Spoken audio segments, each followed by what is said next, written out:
सरकार बच्चों को पढ़ाने और आगे बढ़ाने के लिए लगातार योजनाओं के जरिए लाभ पहुंचाने की बात कर रही है।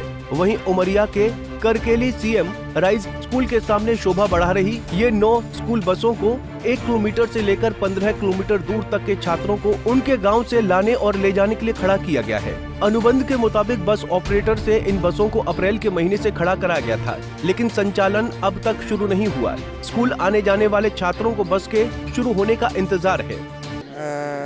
7 से 8 किलोमीटर। वहाँ से यहाँ तक कैसे आते हो? उसमें से वाहन से, ऑटो से। ऑटो से कितना पैसा लगता है? 20 रुपये पर डे। बस वगैरह चलती है? अभी नहीं चलती है। गांव से आते हैं तो किराया दे के आते किराया देते हैं? कितना किराया लगता है एक दिन का? 6 एक दिन का नहीं, मतलब महीने का 600 रुपये। पहले तो बसों में जरूरी सुरक्षा मानकों की खामियां बताकर संचालन रुका रहा, लेकिन उनका पूरा होने के बाद से अब फाइल दफ्तरों के चक्कर काट रही हैं और छात्र बरसात के इस मौसम में पैदल, साइकिल सहित किराए के वाहनों के भरोसे स्कूल पहुंच रहे हैं। दोनों ही सीएम राइज स्कूल में छात्र संख्या हजारों में है और ज्यादातर गांव में बरसात के दौरान आवागमन प्रभावित रहता है। मसलन बच्चों को स्कूल तक पहुंचने में खासी परेशानी होती है।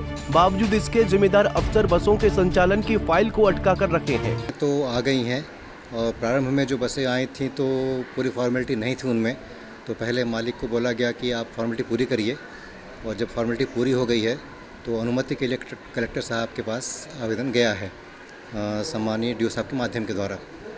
और वहाँ पर फिर ये बताया गया कि आप ई सर्विस के माध्यम से आवेदन करिए, तो ई के माध्यम से भी आवेदन किया जा चुका है और इसमें फाइल सी.ओ. साहब के पास है, और जैसे ही वहाँ से अनुमति मिलेगी बसों को संचालन हम प्रारंभ करेंगे। छात्रों से बात करेंगे, छात्र 600 रुपये किराया लगा के स्कूल आते हैं, उसकी भरपाई कौन करेगा? अभी जब तक तो बसों का संचालन नहीं हो पाता है, ये तो अभिभावकों की अपनी स्वयं की व्यवस्था थी, और जब ये बसें संचालित हो जाएंगी तो सारे बच्चों को, अभिभावकों को इससे मुक्ति मिल जाएगी।